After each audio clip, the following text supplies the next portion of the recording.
नमस्कार मित्रमैत्रिणींनो, श्री स्वामी समर्थ.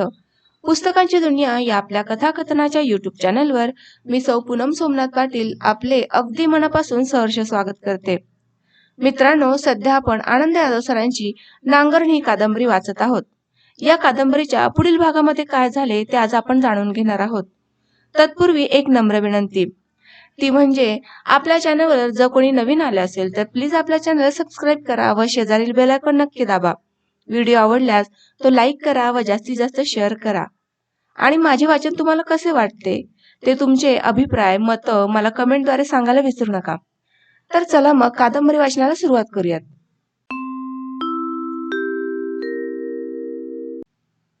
कागलला रात्री जाऊन पोहोचलो होतो. दादा वस्तीला जायच्या बेतात होता. सोप्यात बसून चिलीम ओढत होता. मी आल्याचं कळताच आई ही बाहेर आली. शिवा, हिरा, सुंदरा, लक्ष्मी, आप्पा पटापट गोळा झाले. मला पुण्याच्या रेडिओ केंद्रावर नोकरी लागली. मी मोठ्याने उद्गारलो.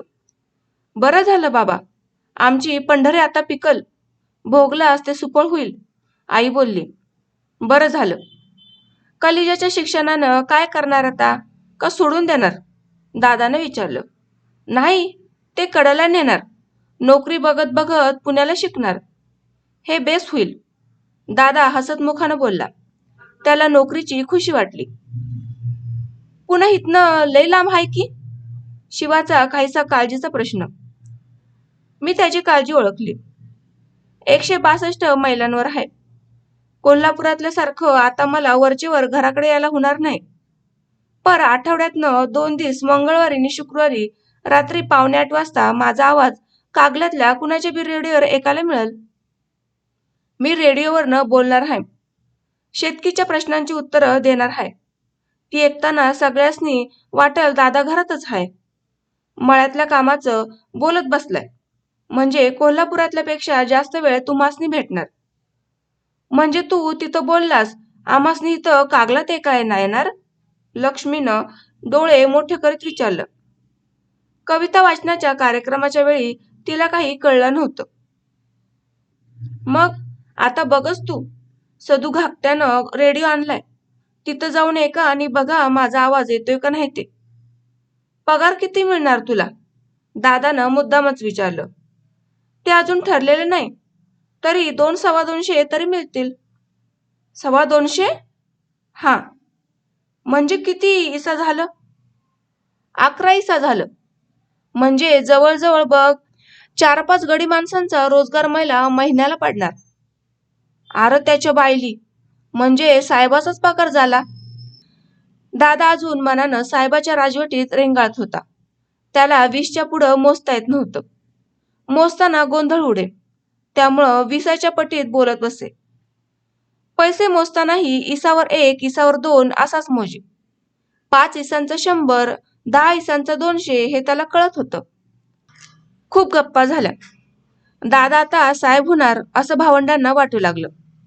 ती उमलल्यागत झाली. हे सगळं मी BA पर्यंत शिकत गेल्यामुळे झालं याचा दादाला पडताळा झाला. आईला सुखाचा दिवस येतील असं वाटू लागलं. संक्रांत आदल्या दिवशीच होऊन गेलेली. मी पिशवीतनं पुण्याचे मोहरदान तिळगुळ आणले होते.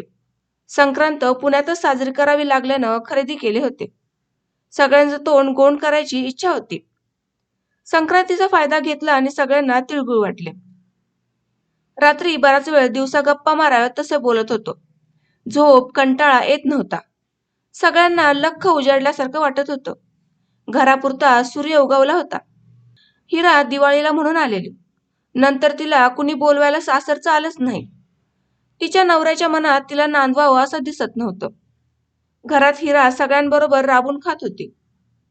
तरीही आईला वाटत होतं तिचा संसार तेवढा उभा राहावा, तिला मुलबाळ व्हावं. ती मार्गी लागून तिचा बाईचा जन्म सार्थकी लागावा. धोंडूचं लग्न झालं असल्यानं आता सुंदराच्या लग्नाची पाळी आली होती. तिच्यासाठी अधनमधनं जागा येत होता. पण कुणी कामगार, कुणी गवंडी काम करणारा, कुणी सालगडी तर कुणी दुसऱ्या लग्नाचा अशी थरा. म्हणून मी विरोध करत होतो. घरात सुंदरा सगळ्यात देखणी.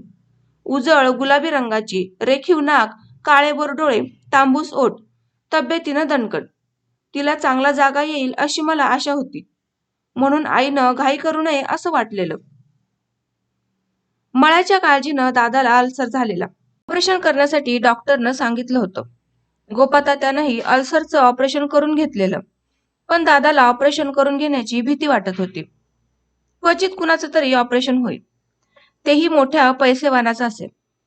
गोरगरिबाला ते कधीही परवडत नव्हतं. गोपातात्यानं बायकोचं दागिनं विकून ऑपरेशन केलेलं. आमच्या घरात तसं कधीच नव्हतं. ऑपरेशन न ग, खर्च झेपणार नाही. केलं तरी मी कायमचा आदू होऊन बसेन. मला दृष्टांत पडलाय. दृष्टांतात मला सांगितलंय, दातवन खा म्हणून. दातवनानं माझा रोग हळूहळू बरा होईल. दादानं उत्तर दिलं होतं. तो नेमानं दातवन खाऊ लागला होता. त्याच्या श्रद्धेला कुणीही हात घालू शकत नव्हतं. पुष्कळ वेळा घराला उसने पैशाची गरज पडे. इकडचं तिकडचं उसनावर आणावं लागे. आता आपण घरापासून दूर जातोय. या गोष्टीचा विचार मनात आला आणि सकाळी उठून मी मधुसनगरकडे गेलो.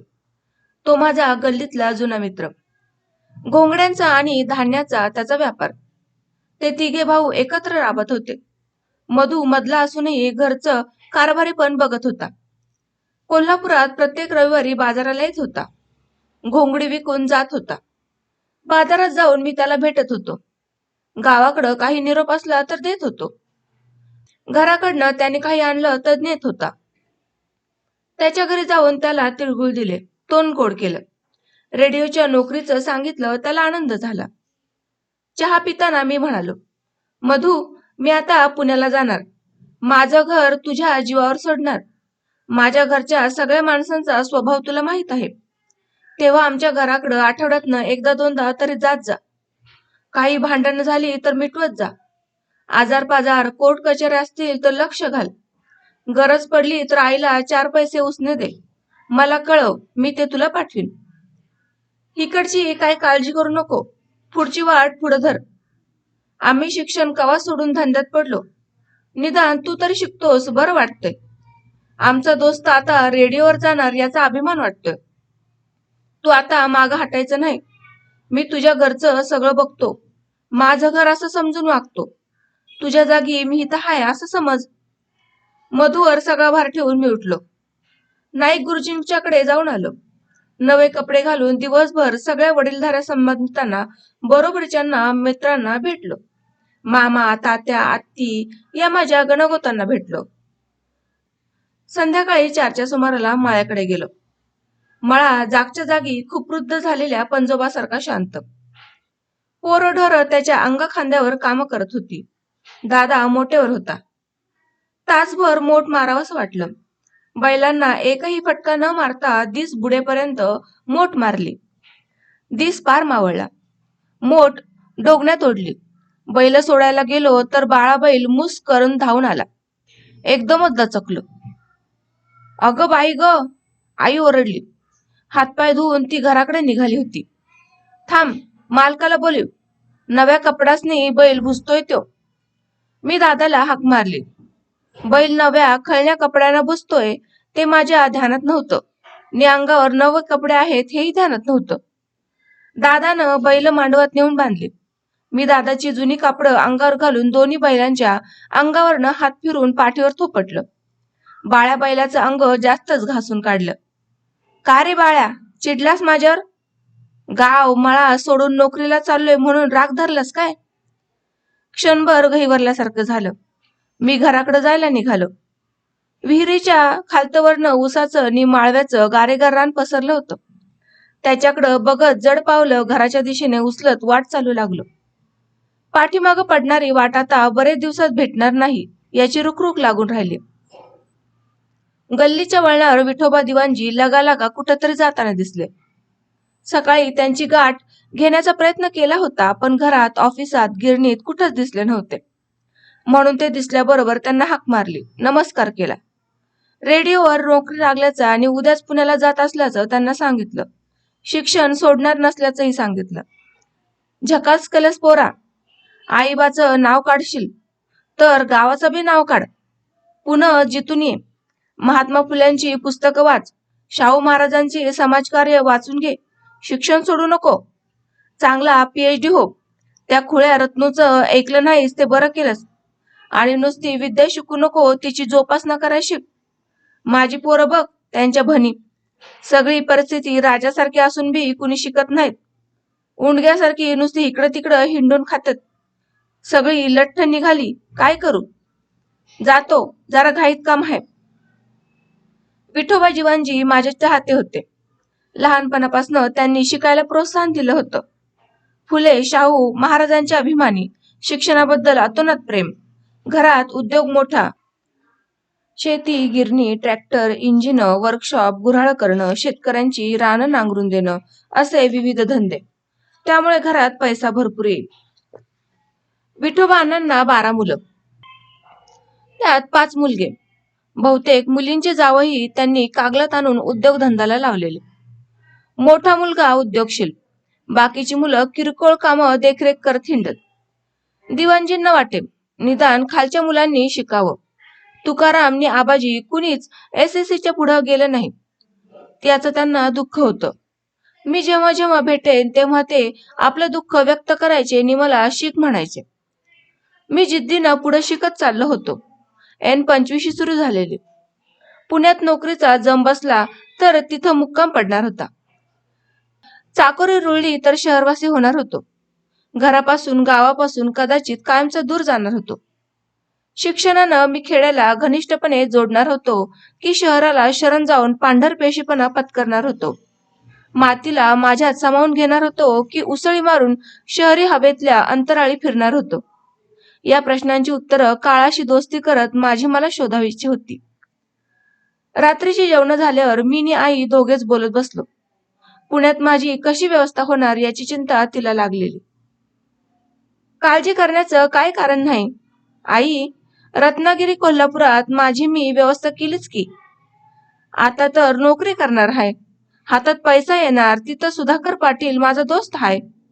प्रसंग पडला तर पुलं आणि सुनीताताई यांची बी मदत घेईनच की. ते माझ्या पाठीशी असल्यामुळं मला कशाचीच काळजी नाही. तू निर्धास्त राहा. आईला जडभारी वाटत होतं. नोकरी मिळाली असती तरी मी लांब जाणार हे तिला सोसत नव्हतं. ती काही बोलली नाही. चौकटीकडं बघत शांत बसून राहिली. मी भावंडांकडे वळलो. घटकाभरानं झोपी गेलो. आई भल्या पहाटे उठली. तिचं जातं घरघरू लागलं आणि मला जाग आली. दूर कुणाचं तरी कोंबडं आरवताना ऐकायला येत होतं. गावात नीरव शांतता पसरलेली. घरात भावंड गाढ झोपलेली. आईच्या जात्याचीच घरघर तेवढी सगळीकडे भरून राहणारी. दाटणीवर दिवा ठेवून खाली मान घालून ती दळायला बसली होती. लयदार घरघर सुरू झालेली. सगळा सोपा घरघरीनं भरू लागला. सोप्यातील वस्तूनी वस्तू बारीक हादरू लागली. मलाही हलू हादरू लागल्यासारखं झालं.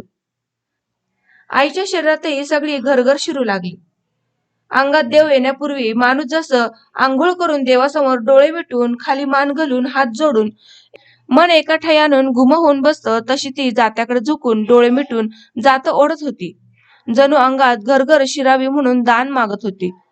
दळण्याच्या आरंभी तिचं हे नेहमीच असे. जराशाने तिच्या घरारीला शब्द फुटू लागले. बारीक घोळदार उंच जाणारा आवाज ती जात्यावर बसल्यावरच तिच्या फक्त कंठातून येई. त्यामुळे ती जात्यावर वेगळीच वाटे. संथलयीत घरघरीच्या नादावर ती ओवी गाऊ लागली. जात्या ईश्वरा सांगू तुला किती मन, तुझ्या पेडात भरडती माझ्या हुरदीचं दान. जात्या ईश्वरा सांगू तुला किती, तुझ्या पिठात पांढरी माझ्या जन्माची रमाती. जात्या ईश्वरा सांगून सांगू कुणा, तुझ्या पिठात पांढरा माझ्या जन्माचा राचुना.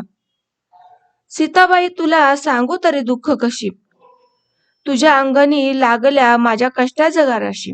आईनं घोळून घोळून कडवी म्हटली. आलटून पालटून पुन्हा म्हटली. ह्या चारी ओव्या तिच्या आयुष्याचं द्रुपद असल्यासारख्या होत्या. दळायला बसली की ती ह्या दळणारंभी हमखास म्हणे. मग सुचेल ते बाकीचं म्हणत असे. एखादी नवी ओवी म्हटली की 1-2 घास जात्याच्या तोंडात तसेच जात. पुढच्या ओवीची रचना त्या काळात तिच्या मनात होत असावी. ती झाली की ती हळूच घास घाली. जात्याला तांबोऱ्यासारखी ठळक लयदार घरघर लावी आणि पुढची ओवी म्हणे. घरात दादाशी भांडली. दादानं तिला मारपीट केली. खूप खूप कड मनात आले. जात्यावर न बसताच अनेक दिवस गेलेले असले की ती पहाटे दळायला बसे. जात्याला मनातल्या भावना कड दुःख सांगून मोकळी होई. दळताना तिचं अंग खूप घामेजून जाई. नाकाच्या शेंड्यावर नाकपुड्यांच्या दोन्ही बाजूंनी तिच्या चेहऱ्यावर घामाचे बिंदू नथीतल्या मोत्यांसारखे चमकत. जात तिचं ईश्वर होतं. त्याच्याजवळ तिला मनाचा सूर लावून सगळं सांगता येत होतं.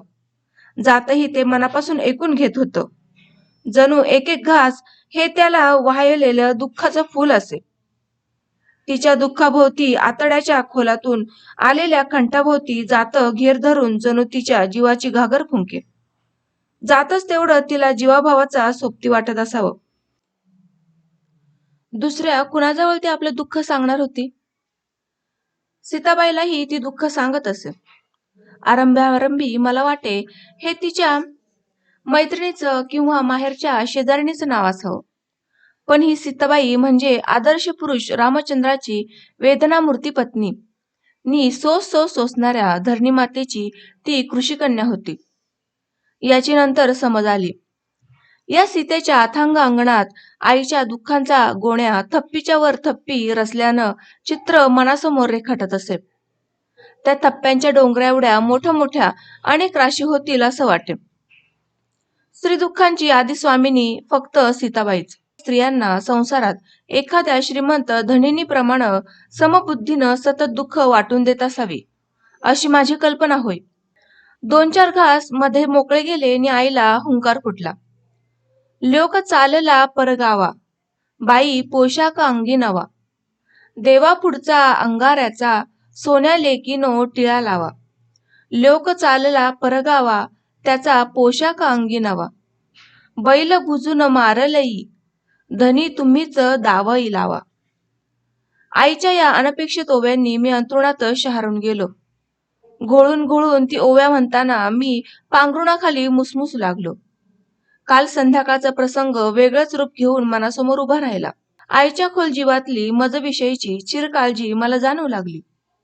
कुलदैवतांनाही तिनं ती सुचवली आणि अंगाराचा आशीर्वाद मागितला. पुन्हा 2 घास मध्ये गेले, मग ती हुंकारली. बाई मुंबई शहरात कुणी देवदूत फुलं, माझ्या लेकाच्या कळीचं त्याच्या वंजळीत झालं फुलं. बाई मुंबई शहरात कुणी देववाणी बया, माझ्या लेकाची घातली नाव गंगेत तिनं काया. मी चमकलो.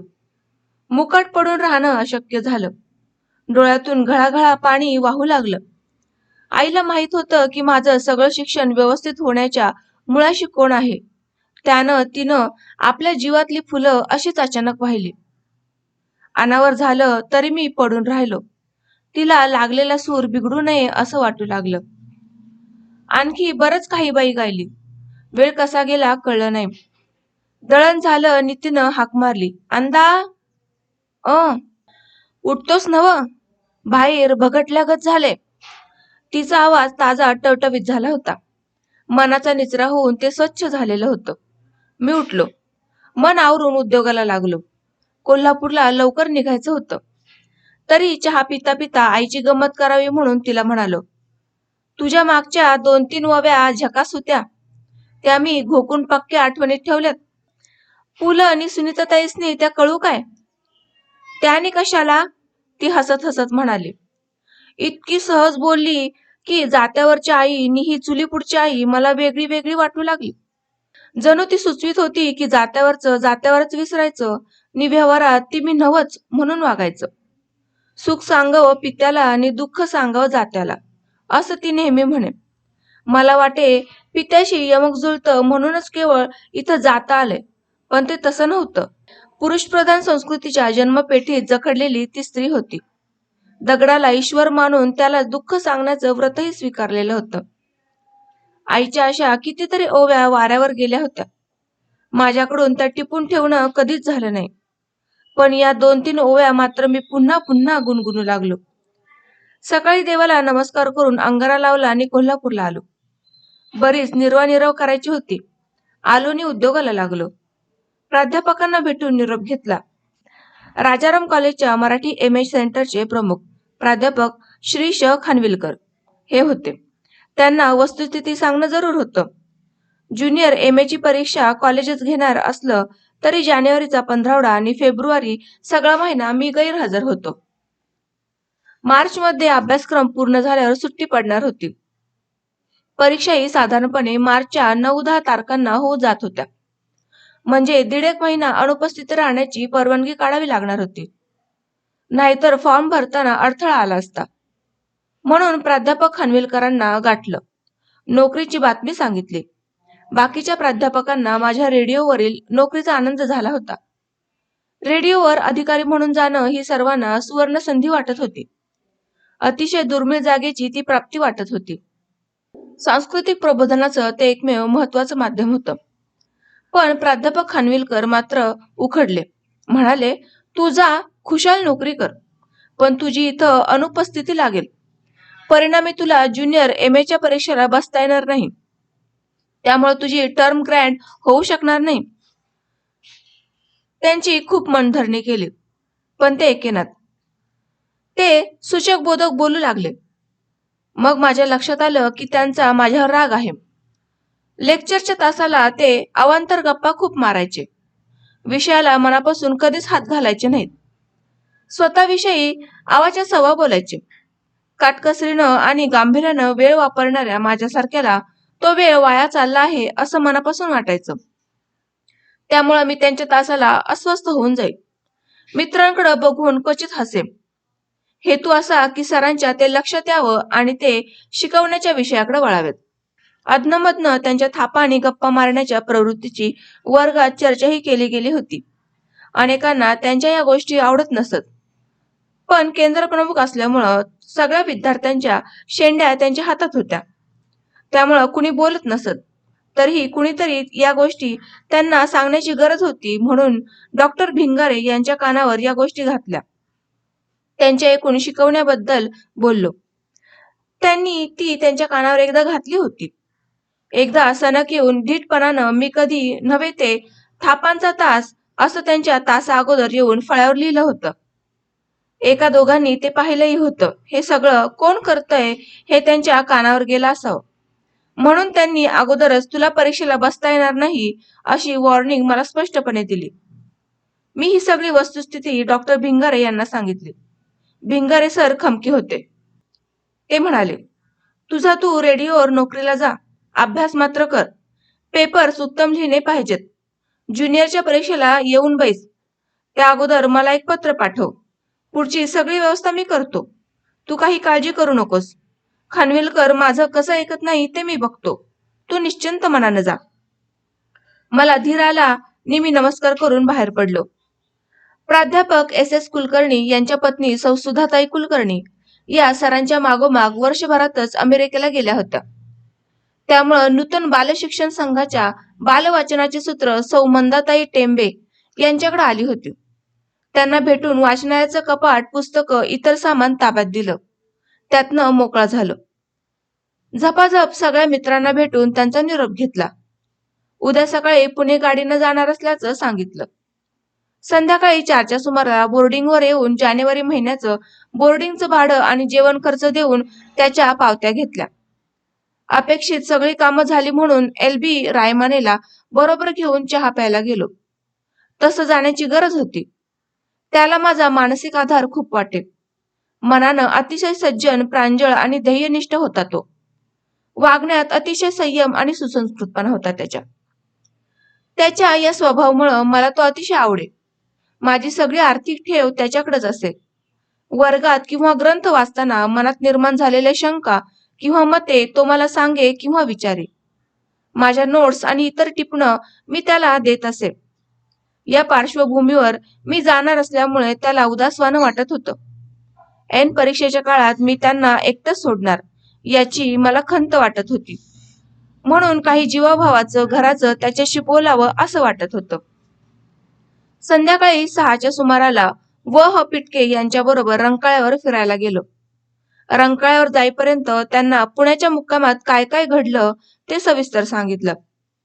रंकाळ्याच्या पूर्वेच्या कठड्यावर येऊन बसलो. पश्चिमेच्या टोकाला रम्य शालिनी पॅलेस स्वप्नासारखा दुरस्त गूढ धुसर प्रकाशात अस्पष्ट मोहक दिसत होता. त्याच्याहून सुंदर प्रतिबिंब तलावात पडलेलं. माझ्या खोलवरच्या मनातलं काहीतरी संगमरवरी तिथं आकारले असं क्षणभर वाटलं. बोलता बोलता पिटक्यांनी मला प्रश्न विचारला. यादव, पूर्वीपासनं तुम्ही म्हणताय की वाङ्मयाच्या क्षेत्रात मला काहीतरी करून दाखवायचं आहे. आता तर तुम्ही N25 आहात. व्यंकटेश माडगुळकर, रणजित देसाई हे तर त्यांच्या N25 पासनं कथा प्रसिद्ध करू लागले आणि 25 त्यांचे कथासंग्रह प्रसिद्धही झाले. म्हणजे या वयात त्यांच्यासमोर आपण काय करणार आहोत हे स्पष्ट झालेलं होतं. तसं तुमच्या मनासमोर कोणतं चित्र आहे? निदान त्याचा कधी विचार केलाय की नाही? प्रश्न अवघड आहे. तुम्ही पूर्वी हा कधीच विचारला नाही.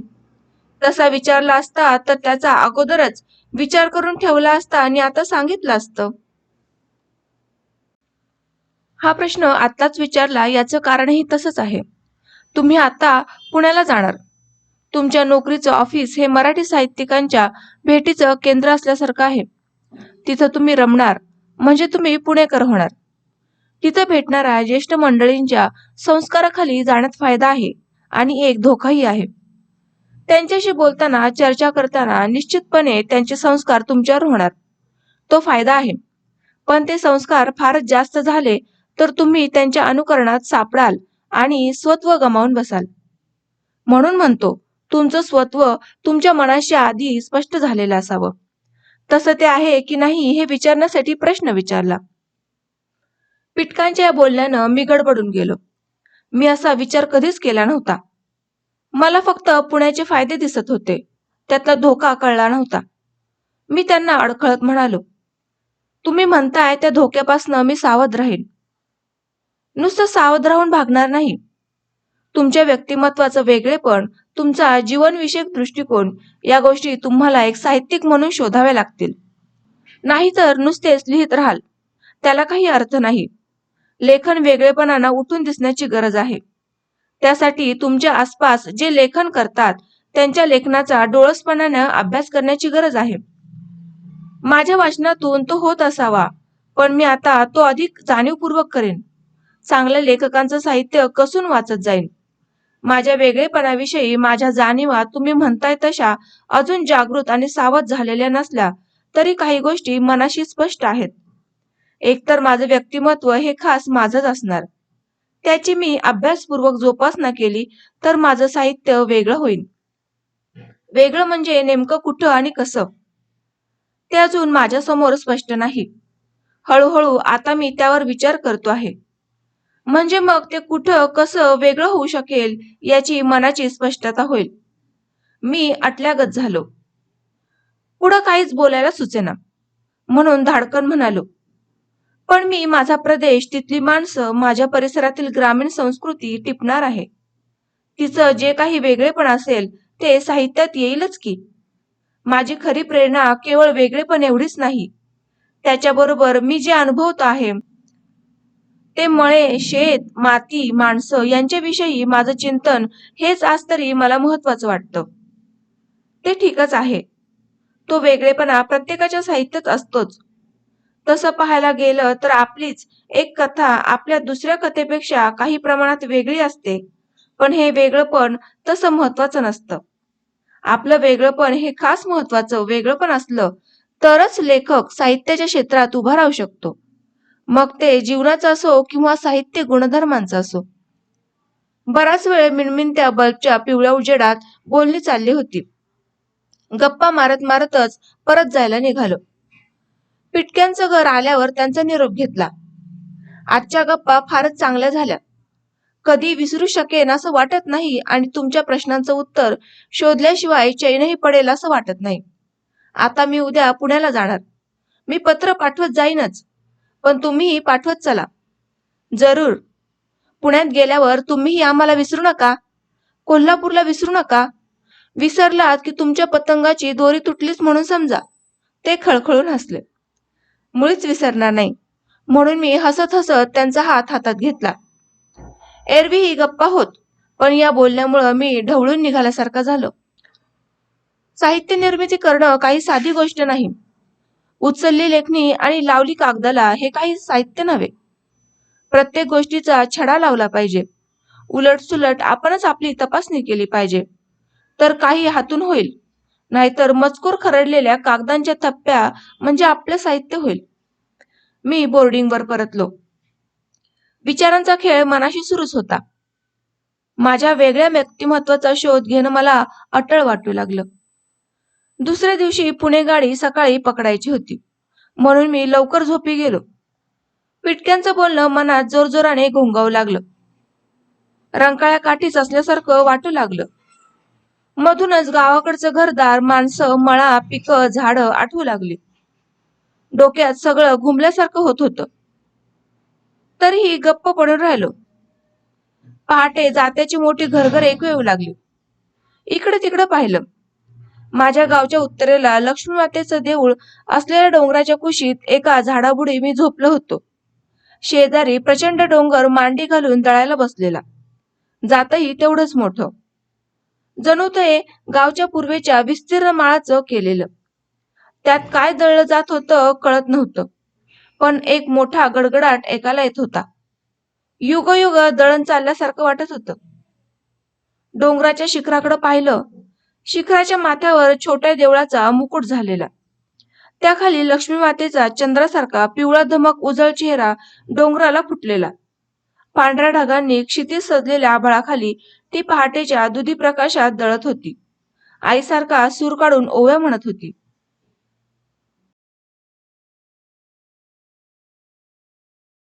भोवतालची निशब्द झाडी कान देऊन ऐकत उभी होती. सोनं चाललं परगावा, हिरवा पोशाख अंगी नवा. धनी त्याचा कपाळी हो, माझ्या मातीचा टिळा लावा. मला हडबडून जाग आली. अंगातून विजेची चमक निघून गेल्यासारखा धक्का बसला. अंथरुणावरच मी उठून बसलो. 2 वर्षांपूर्वी कॉलेजच्या नियतकालिकात प्रसिद्ध झालेली माझी कविता मला एकैक आठवली. माझ्या वाहिन्यांतून वाहणारं रक्त तांबडं नसून हिरवं असल्याचा पुन्हा प्रत्यय आला. माझ्या धमन्या रोहिण्यांची पाळमुळं गावच्या माळागाळांतून, डोंगर दऱ्यातून कातळांचे मणके गोवून घेत मातीच्या काजळाचा ठाव शोधत जाणारे आहेत, याची फिरून एकदा जाणीव झाली.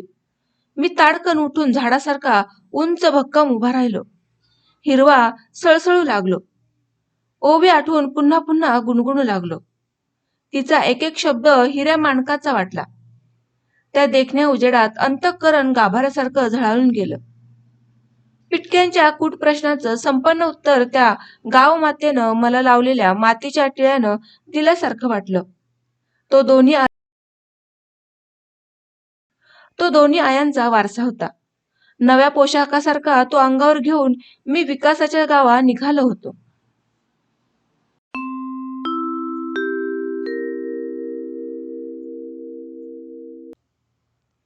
तर मित्रांनो, कादंबरी वाचनातील 24वा भाग आज आपण पूर्ण केला.